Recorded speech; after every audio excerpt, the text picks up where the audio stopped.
Bom, primeiramente meu nome é Lucas. Este vídeo é da disciplina de CLP, onde o objetivo é mostrar como foi feita a automação desse processo aqui, que se encontra no simulador industrial Factor.io. A gente vai visualizar aqui no site da Real Games, que é a fabricante do simulador, como funciona. Então o objetivo é separar as caixas de acordo com o peso. A gente pode visualizar então a cena diretamente. Você utilizar displays, peso e a quantidade de caixas é direcionada para cada bloco. Agora a gente vai ver como foi feita a programação. Então aqui no Code Sys foi utilizado basicamente 3 tipos de linguagem, assim como no vídeo anterior. Então aqui a gente tem o que seria a máquina A. Então a gente pode ver que existem os estados A0 e A1 aqui, que se encontram em falso, né? Já que o sistema acabou foi feito login agora. A gente pode ver que foi utilizada a variável de inicialização para levar do estado A0 e resetar a 1. A gente pode ver que se está em A0 o botão de ligar é pressionado, ele vai setar a 1 e resetar a 0. Caso contrário, se for pressionado o B dele, vai resetar a 1 e setar a 0. Então ele volta para o sistema desligado. Aqui a gente pode ver que A0, sistema desligado, A1, sistema ligado. Bem, aqui na máquina B, a gente pode ver que já foi feito através do graph7. Então por isso a máquina de estado não vai ser exibida, porque o graph7 se apresenta de forma muito similar com a máquina de estados. Então dá para a gente visualizar bem direitinho o que está acontecendo aqui. Então se estamos em B0, como estamos agora, ele está contando o tempo aqui. Ele vai resetar o motor da esteira. Isso aqui para evitar aqui, já que a gente vai ver que depois que ele volta para o B1. Então caso se o sistema está ligado, ele vai para B1 e vai setar a esteira 1, que é a esteira de entrada das caixas. Aqui ele vai ter duas opções de ação. Então se o sensor da esteira 1 e o sistema está ligado, ele vem para B2. Caso o sistema esteja desligado, ele volta para B0. Então por isso existe essa variável aqui. A gente também pode ver que B0 existe uma ação. A gente pode ver aqui em propriedades, existe uma ação aqui no main action. Então a gente tem o início B. Se a gente for visualizar aqui o que é o início B, a gente consegue ver que ele vai zerar todas as variáveis, inclusive a contagem de caixas.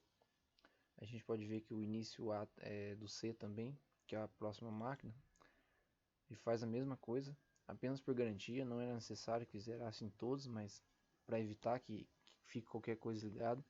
O problema é que a contagem de caixas também está sendo zerada, poderia não ser, é só fazer de outro jeito, né? Mas aqui ela vai ser zerada, não tem problema nenhum se o sistema for desligado. Voltando aqui então na máquina B. Então se ele vai para B2, enquanto ele estiver em B2, ele vai manter pressionado o motor do peso, que é a esteira onde fica a balança, né? Aqui, depois de B2, ele tem duas opções também. Então caso a caixa seja muito grande, mas ele já está pesando, então o sensor de peso já detectou que existe uma caixa lá, ele pula direto para B4, onde ele vai resetar o motor de entrada.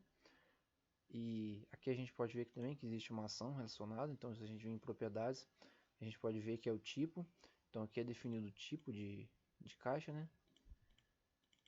Então aqui a gente pode ver em tipo o que acontece. Se o peso for menor que 3, aqui no momento é 0, então o TP é igual a 1. Se o peso for menor que 6, então o TP é igual a 2. Se não for nenhuma das opções anteriores, TP é igual a 3, ou seja, peso é maior do que 6. Então, com isso a gente pode voltar aqui para a máquina B. Caso a caixa seja pequena, ele vai passar aqui por dentro, passando por B3. Caso seja grande, ele passa por fora de B3. Aqui ele vai esperar uma constante de tempo de 1 segundo. Foi uma das poucas coisas que eu mudei em relação ao professor.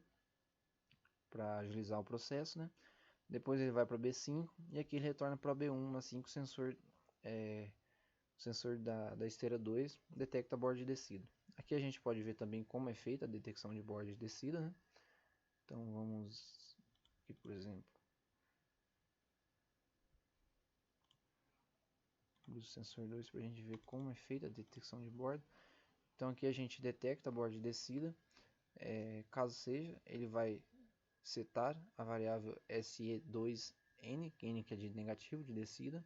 Quando ele detectar a borda de subida novamente, ele vai resetar para permitir que seja utilizado mais de uma vez.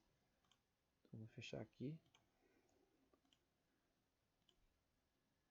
Agora a gente pode ir para a máquina C, onde é feita a parte de acrescentar a caixa e determinar para onde ela vai. Então aqui se estamos em C0, como já foi mostrado, ele possui uma ação, que é o início C. Se o sistema está ligado, ele vai fazer a mesma coisa do outro. Aqui depois de C1, ele possui 4 opções. Então ele possui também a opção, caso o usuário pressione o botão de desligar, de voltar para C0. Aqui se o sensor da esteira 2 e o tipo de caixa for 3, ou seja, a caixa mais pesada, ele vai ativar o MT1, que é simplesmente manter a caixa em linha reta. Depois, quando o sensor de saída da esteira 1, o primeiro sensor, ele detectar que o sensor foi ativado, ele volta para C1. Aqui em C4 a gente pode ver que existem duas ações. Então aqui existe uma ação de entrada, que é para zerar o tipo. Então se o tipo é igual a 3, assim que ele entrar nesse C4, ele vai zerar o tipo. A gente pode ver aqui o que zerar o tipo faz. Então aqui em zerar o tipo, TP simplesmente é igual a 0.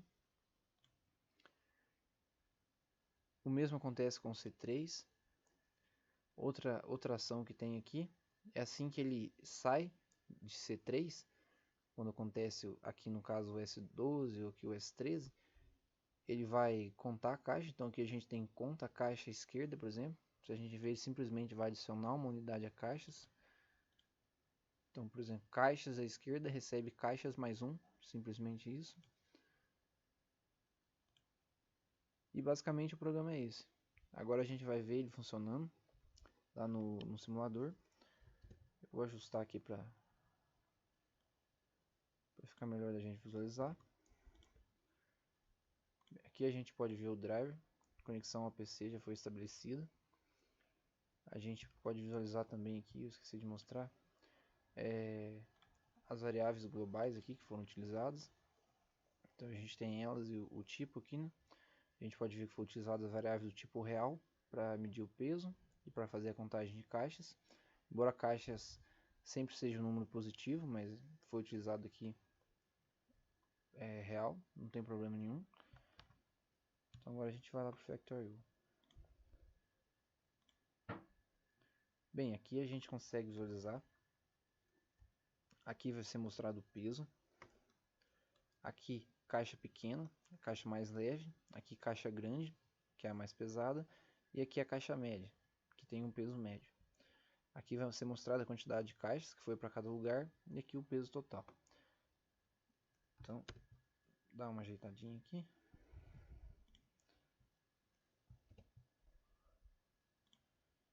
Então, visualizando aqui a máquina B, por exemplo, pressionar o botão, a gente pode ver que a primeira caixa é bem grande, então ela foi em linha reta. A segunda caixa também é um pouco pesada, então ela vai em linha reta também. A outra caixa também, aqui a gente pode ver que está sendo contada a quantidade de caixas. Essa caixa já era média, então ela foi desviada para a esquerda. Essa caixa já é grande também, então ela vai em linha reta. A gente pode ver a contagem de caixas. Essa já parece um pouco pequena, ela foi para a direita. Essa também é pequena. E esse foi o projeto. Muito obrigado pela atenção.